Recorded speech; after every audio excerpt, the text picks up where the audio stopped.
pas pour les enfants en Christ, pour ceux qui veulent rester enfants en Christ. Ce message est pour ceux qui veulent aller loin avec Dieu.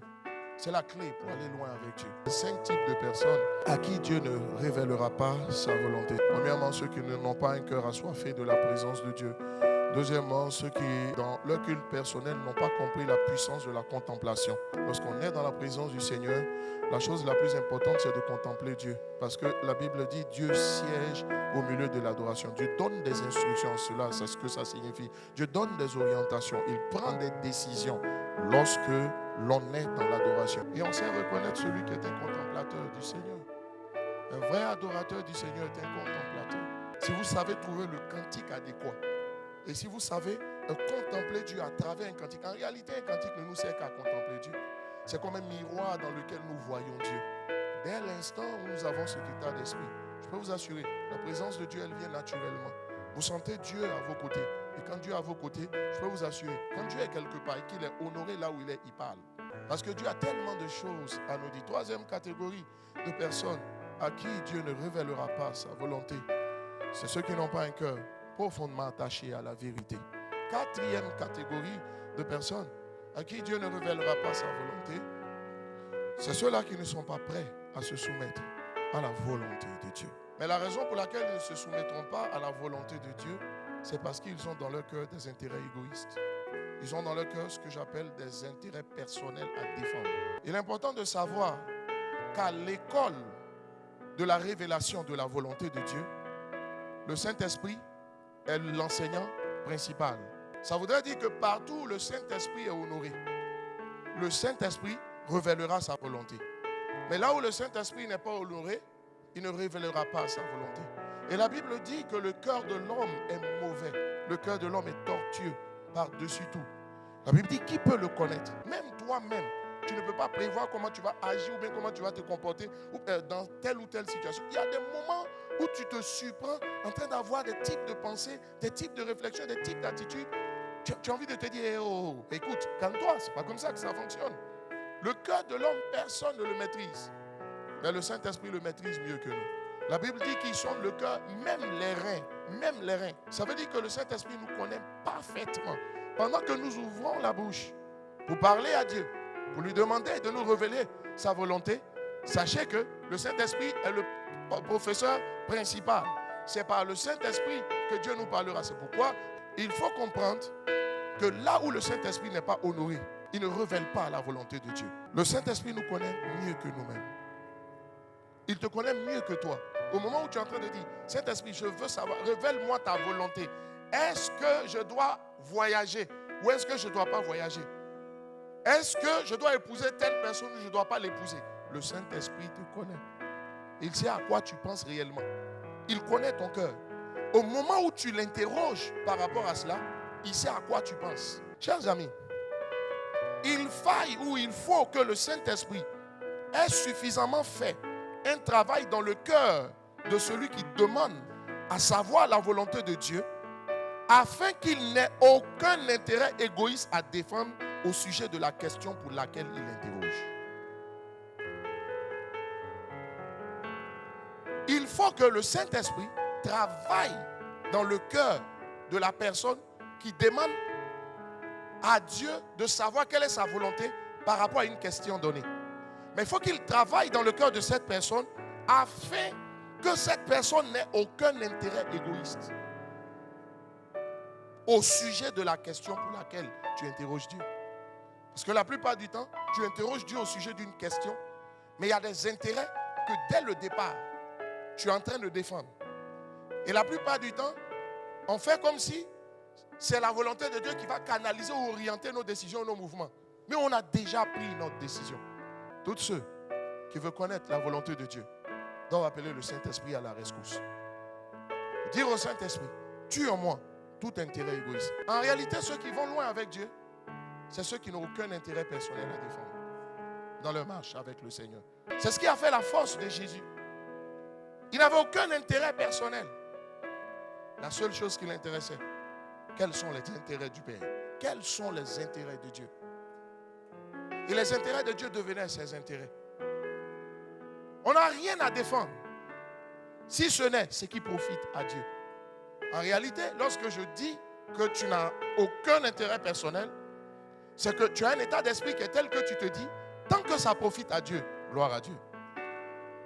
Même si ça semble ne pas me profiter, tant que ça profite à Dieu, gloire à Dieu. Parce que comprenez-moi bien, ce que vous obtenez avec Dieu est fonction du prix ou du sacrifice que vous avez dû payer dans l'obéissance, sur le chemin de l'obéissance à sa volonté. Ce genre de prière, nous sommes dans une chrétienté où très peu de personnes peuvent le faire. On dit de vous que vous n'avez aucun intérêt personnel lorsque vous parvenez à faire ce genre de prière, sachant que ce genre de prière peut marcher. Et si ça marche, vos intérêts sont en danger. La Bible dit, fais de l'Éternel tes délices et il te donnera ce que ton cœur désire. Vous savez quoi? De manière simple, ce verset est en train de dire que quand tu commences à désirer ce que Dieu désire, tout ce que tu vas demander à Dieu, Dieu va le faire parce que ce que tu désires, c'est ce que Dieu désire. Mets une main sur le cœur, lève l'autre main vers le Seigneur, puis dis au Seigneur, Seigneur, que je n'ai aucun intérêt à défendre. Aucun intérêt égoïste. Chers amis, avant de révéler sa volonté, Dieu s'assure qu'il a affaire à une personne qui n'est en train de rien défendre, si ce n'est sa gloire. Parce que c'est peine perdue de révéler sa volonté à quelqu'un. Mais enfin, même si Dieu vous révèle sa volonté et que vous êtes dans une opération, vous êtes en train de défendre certains intérêts personnels, sa volonté là, vous ne parviendrez pas à la discerner. C'est ça le problème. Avant de révéler sa volonté à quelqu'un, Dieu s'assure de l'état de son cœur. Quand tu dis, Seigneur, est-ce que je dois aller à la générale ou est-ce que je dois aller à la bridge? Dieu sait de quel côté penche ton cœur. Et il y a des moments où, quand tu poses la question, tu as déjà fait ton choix. Tu veux quelle autre volonté? Tu veux quel signe? Les signes ne viendront pas parce que tu as déjà choisi. Or, ce que Dieu veut, c'est de choisir pour toi. Pas parce que tu ne peux pas choisir, mais ce que Dieu veut pour toi est mieux que ce que tu veux pour toi. Est-ce que vous savez que Dieu ne s'est pas engagé envers l'homme en ce qui concerne nos désirs? Il s'est engagé avec l'homme en ce qui concerne nos besoins. Et mon Dieu pourvoira à tous vos besoins selon sa grande richesse avec gloire en Christ Jésus. La Bible dit Dieu pourvoit non à nos désirs mais à nos besoins. Ça veut dire que les désirs et les besoins, ce n'est pas la même chose. Et il y a beaucoup qui prennent leurs désirs pour des besoins. Et s'il y a une chose qu'on n'a pas compris, c'est la notion des besoins.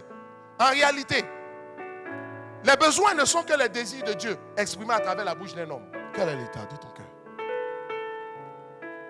Et tu es en train de défendre quelque chose. Quand tu dis, Seigneur, fais en sorte que cette église connaisse une croissance extraordinaire. Et Dieu regardera. Si en réalité, quand tu demandes la croissance extraordinaire, c'est afin que le maximum soit sauvé. Parce que tu as mal au cœur de voir des gens aller en enfer. Ou si c'est afin qu'on dise que tu as beaucoup de fidèles. Il connaît ton cœur. Il sait ce que tu vis. Il connaît tes motivations. Même lorsque tu te lèves pour aller évangéliser, il sait pourquoi tu te lèves. Personne ne le sait, mais lui, il sait. Parce que tous ceux qui vont évangéliser ne vont pas évangéliser parce qu'ils recherchent la gloire de Dieu. Il y a d'autres qui vont évangéliser parce qu'ils recherchent leur gloire. Ils recherchent leurs intérêts. Il y a certaines personnes que tu vas visiter parce que tu as à cœur leur croissance spirituelle. Mais il y a d'autres personnes que quand tu vas les visiter, tu sais qu'en revenant de là, il aura une offrande. Dieu te connaît. Dieu sait comment tu es. La gentillesse que tu manifestes vis-à-vis des gens, tu peux la manifester parce que simplement, tu as mal quand tu vois des gens en difficulté. Ça te fait mal de voir des gens en difficulté. Tu te sens responsabilisé. Tu te sens un besoin personnel de faire quelque chose quand les gens sont en difficulté. Mais tu sais quoi? Tu peux faire manifester de la gentillesse vis-à-vis des gens pour que tu aies une bonne réputation. Dieu te connaît. Il connaît ton cœur. Et il en est de même. Quand tu demandes, Seigneur, révèle-moi ta volonté par rapport à telle ou telle chose. Chers amis, Dieu parle toujours. Quand Dieu voit que tu es en train de défendre des intérêts, premièrement, tout ce que tu fais, la récompense que tu dois recevoir, tu ne la reçois pas. Frère, même les offrandes que tu fais, même ta dîme. Tu peux venir avec ta dîme. La dîme a été instituée pour que simplement on puisse prouver à Dieu que parce qu'il est l'auteur de notre prospérité, il mérite de prendre part à notre prospérité. Mais on peut venir payer sa dîme parce qu'on dit Dieu ouvre les écluses des cieux. C'est ça qui peut te conduire. Si tel est le cas, pendant que tu es en train de le faire, tu es en train de défendre un intérêt. Ce n'est pas les intérêts de Dieu, ça. Où se trouvent les intérêts de Dieu? Que tu dises, ma prospérité me vient de Dieu. C'est lui qui m'a donné la force, l'intelligence, les capacités, l'opportunité d'acquérir ces richesses. Donc nous sommes partenaires. Et si nous sommes associés, il doit manger aussi, il a sa part dans ce que j'ai. Donc quand quelqu'un vient apporter sa dîme, quand il te voit, il sait pourquoi tu es venu. C'est pourquoi d'autres donnent des dîmes. Ils font même des semences et puis il n'y a pas de résultat. Il n'y a pas toujours à questionner l'onction de celui qui est là. Non, c'est la loi de Dieu. Et quand c'est la loi de Dieu, s'il vous plaît, même si on ne prie même pas pour vous, pour ça, ça va marcher. Parce que c'est la loi de Dieu. C'est juste une alliance à laquelle tu te connectes quand tu obéis.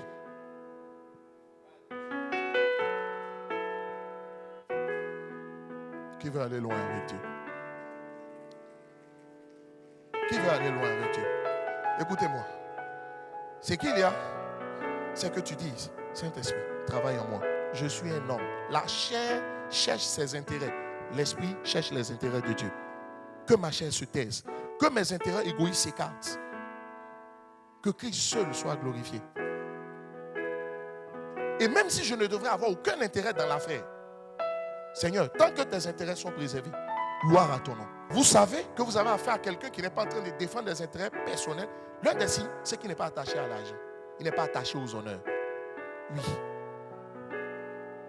Il n'est pas attaché à la reconnaissance. Il n'est même pas attaché. C'est-à-dire que tu peux faire quelque chose même si on ne reconnaît pas. Ce n'est pas un problème. Même si on ne sait même pas que c'est toi qui l'as fait. No matter, peu importe.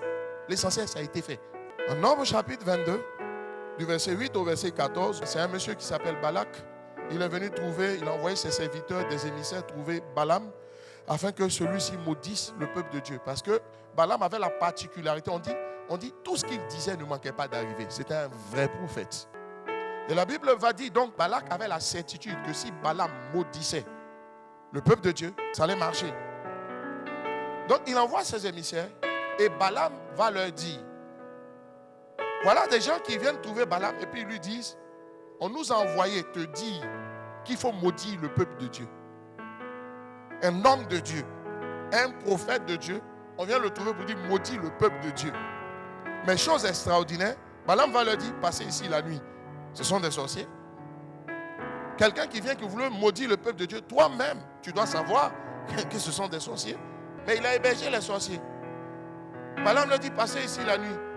Et je vous donnerai réponse d'après ce que l'Éternel me dira. Et les chefs de Moab restèrent chez Balaam. Dieu vint à Balaam et dit, qui sont ces hommes que tu as logés chez toi? Balaam répondit à Dieu, Balak, fils de Sippor, roi de Moab, les a envoyés pour me dire, voici un peuple est sorti d'Égypte. Il couvre la surface de la terre. Viens donc, maudis-le. Peut-être ainsi pourrais-je le combattre et le chasserai-je.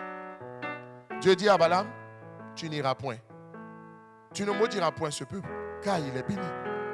Frère, laissez-moi vous poser une question. Est-ce qu'il y avait lieu dans ce cas-là de chercher la volonté de Dieu? Non. Parce que la volonté de Dieu était manifeste.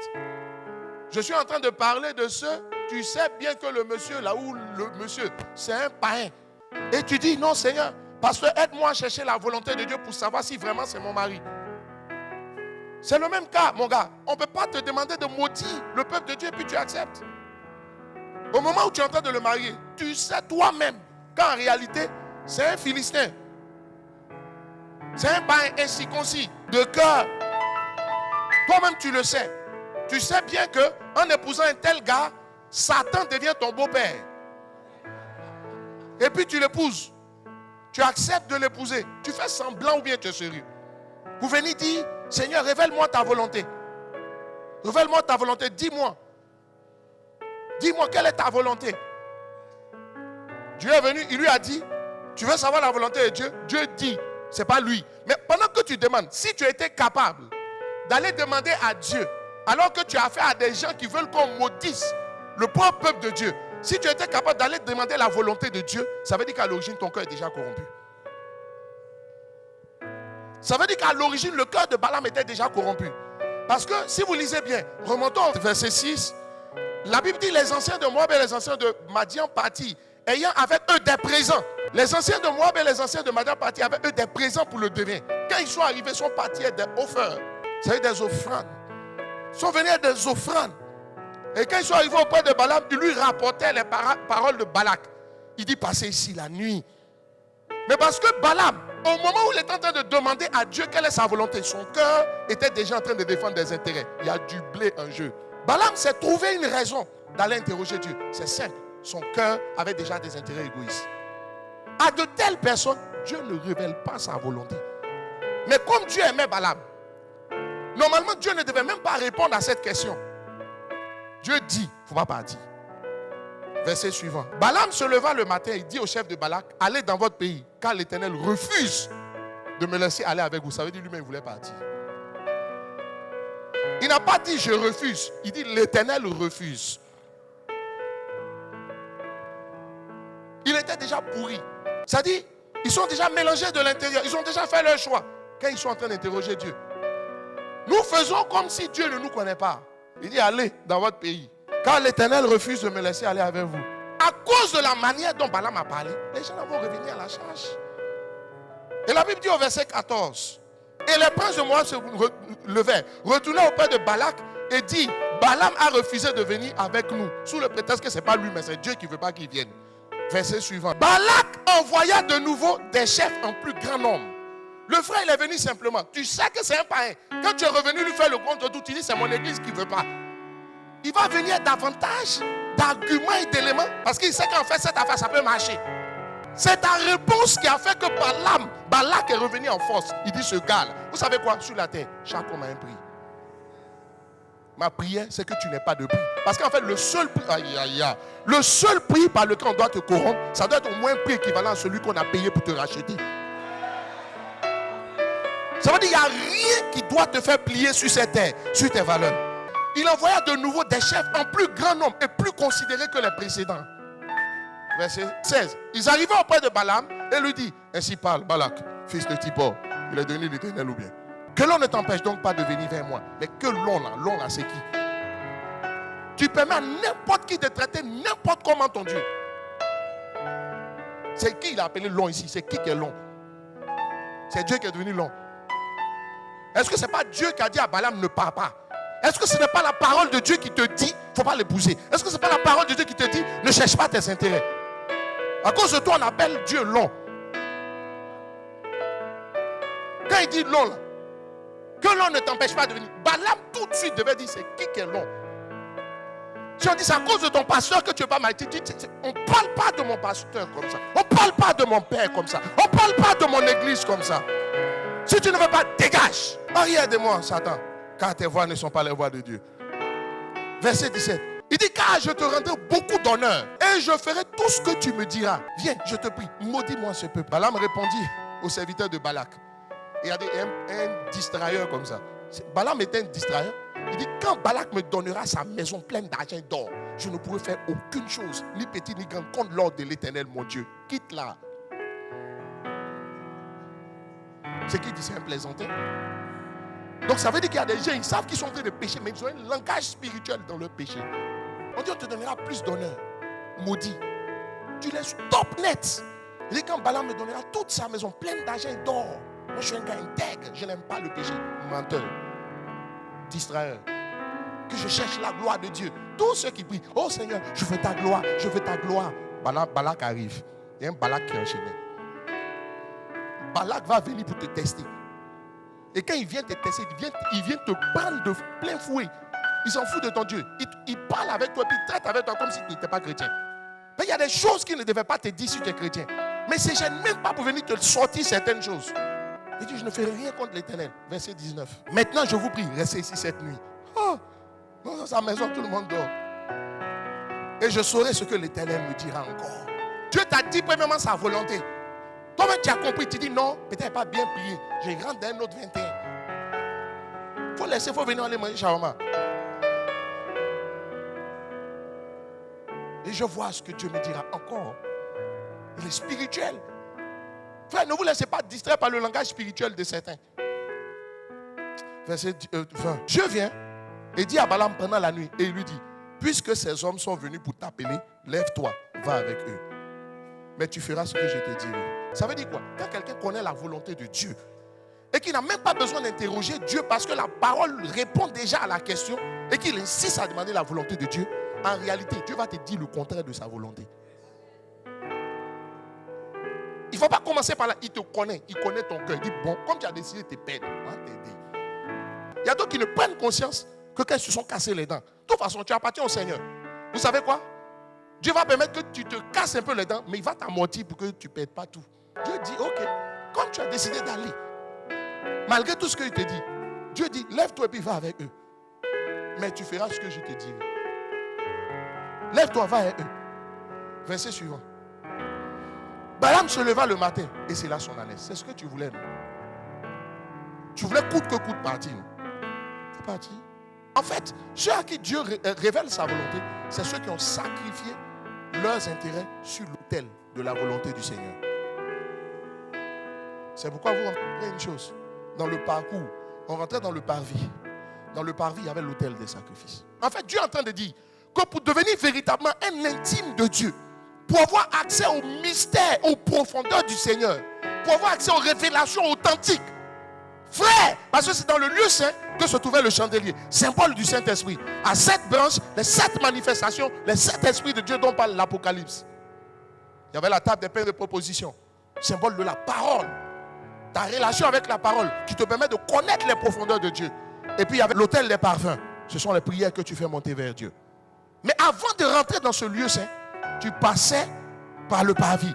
Et la dernière étape avant de rentrer dans le lieu saint, juste avant le rideau du lieu saint, se trouvait l'autel des sacrifices. Ça veut dire quoi? Quand tu arrives, toi-même tu te prends et puis tu sacrifies tes intérêts sur l'autel de la volonté de Dieu.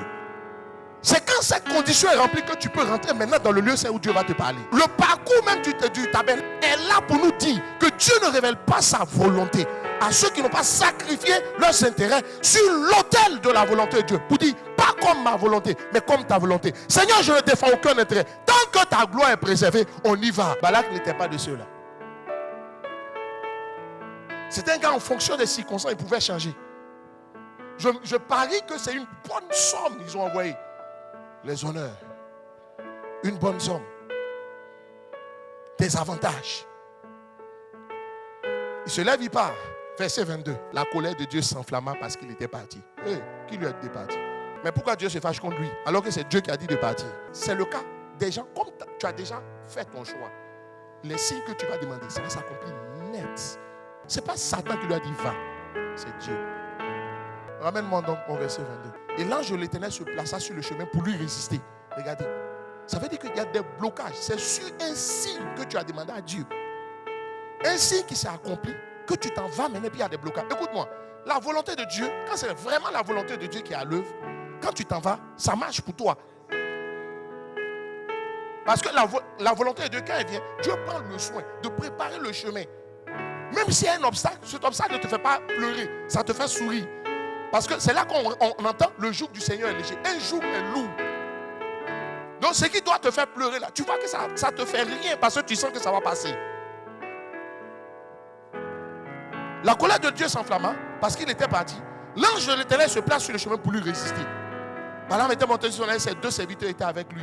Verset suivant. L'ânesse vit l'ange de l'Éternel qui se tenait sur le chemin, son épée nue dans la main. Elle se détourna du chemin et alla dans les champs. Balaam frappa l'ânesse pour la ramener dans le chemin. Malgré tout ce que Dieu fait, regarde, tu dis que c'est Dieu qui t'a conduit là où tu es. Regarde tous les blocages, toutes les difficultés que tu es en train d'avoir. Tu es en train de te liquéfier spirituellement. Mais tu persistes à continuer. Il y a des gens, tant qu'ils ne sont pas allés au bout de ce qu'ils ont décidé de faire. Quand on dit qu'il faut être déterminé, ce n'est pas déterminé dans l'erreur. Quand tu es déterminé dans l'erreur, on dit que tu es têtu.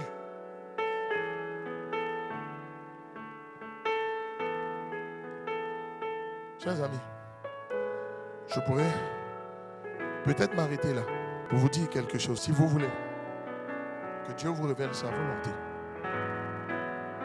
n'ayez aucun intérêt égoïste dans le cœur par rapport au sujet pour lequel vous demandez à Dieu de vous révéler sa volonté.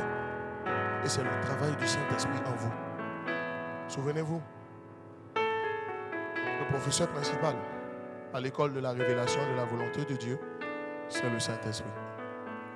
Le travail sera fait par le Saint-Esprit sur la base de la sincérité de ton cœur. Voici le chemin qu'il faut suivre si on veut aller loin avec Dieu.